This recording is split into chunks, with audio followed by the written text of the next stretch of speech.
Welcome to our channel. Today we how to restore Kindle e-reader using Wi-Fi. To restore your Kindle e-reader using Wi-Fi and a factory reset, start by turning on your Kindle.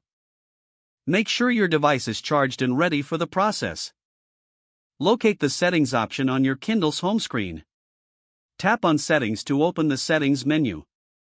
In the settings menu, look for the device options section. Select device options to expand the available settings.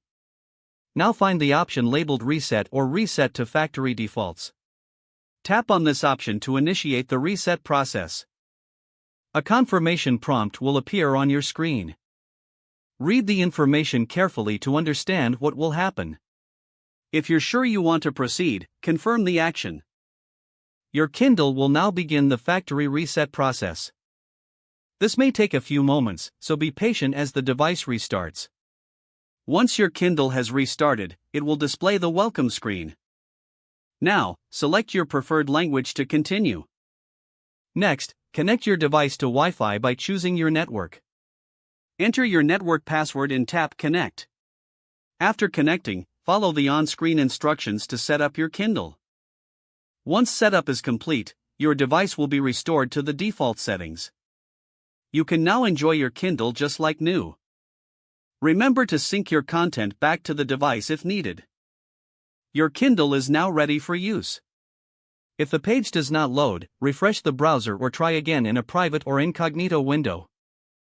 Make sure you are using the correct email address, then retype it carefully to avoid small typos.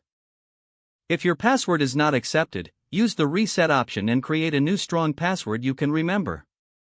Check your spam folder for verification or security emails, then complete any requested confirmation steps.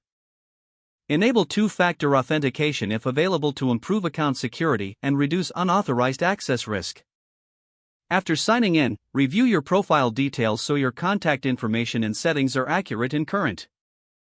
If you see an error message, note it down and try again after restarting your device and internet connection.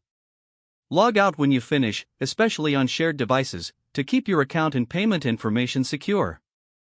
Don't forget to like this video and subscribe to our channel for more step-by-step tech guides.